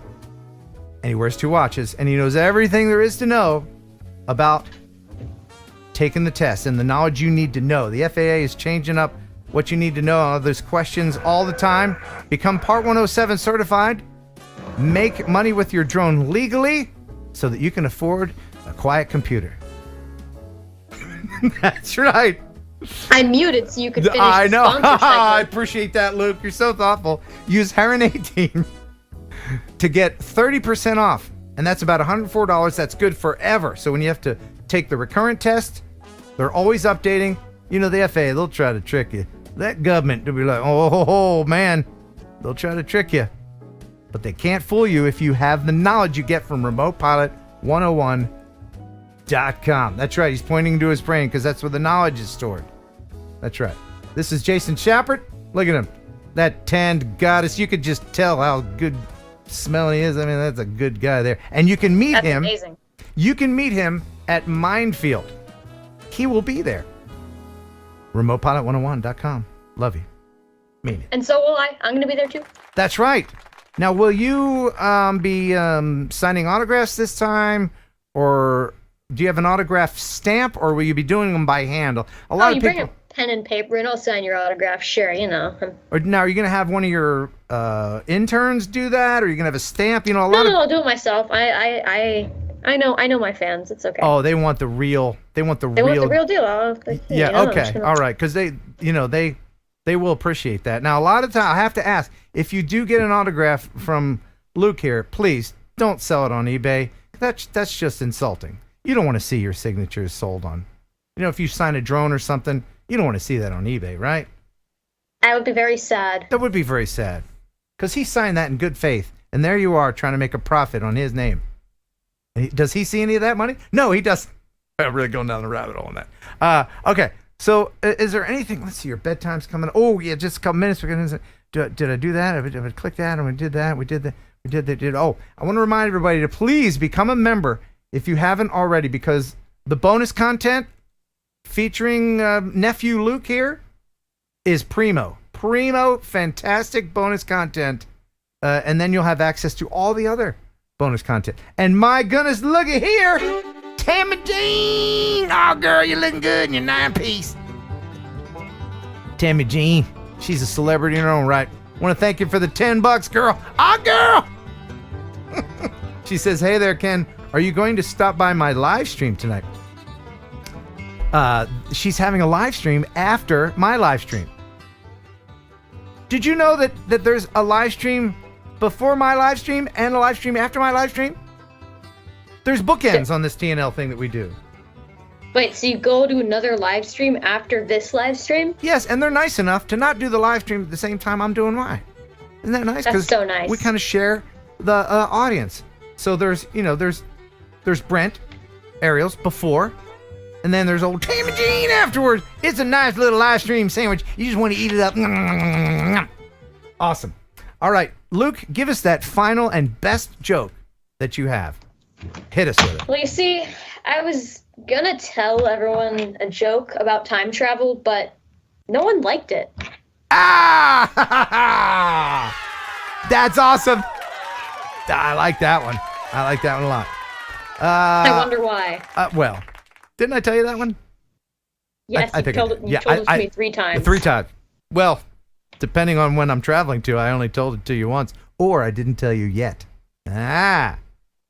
Just blew your mind. All right. Well, thanks, everybody. We hope you enjoyed the show half as much as you would have if it had been twice as good.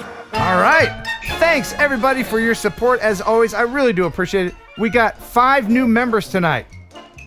Thank you so much. And thanks to Luke's fan and his computer for keeping us all cool. Thank you, Luke, for co-hosting. I really do appreciate it.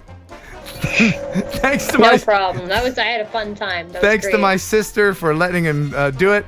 And thanks to Jeff Sills for the news, Ryan Latourette for all the great knowledge. Bruce Simpson, ex-Jet, will be our guest when TNL returns August 4th.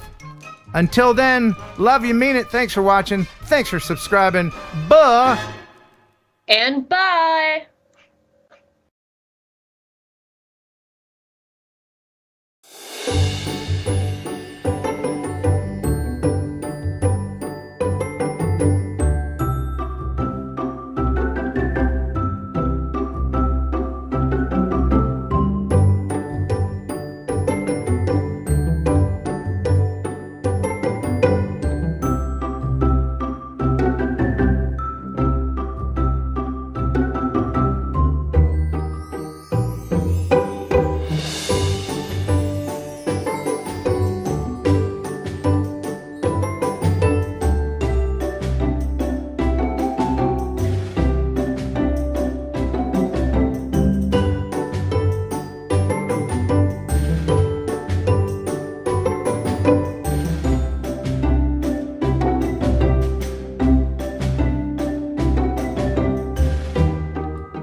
jerky, the killer could process meat.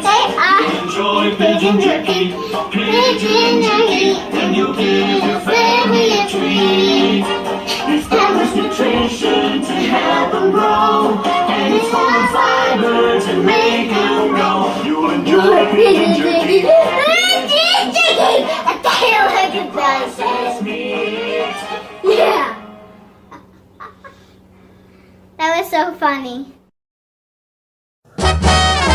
You'll enjoy Thursday Night Live with Ken Heron and Kelly, Jeff and Ashley too. There'll be fun and quizzes and Kelly's misses. The bird is the word in the news.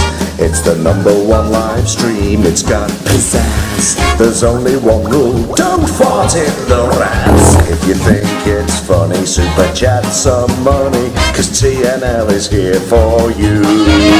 Yeah!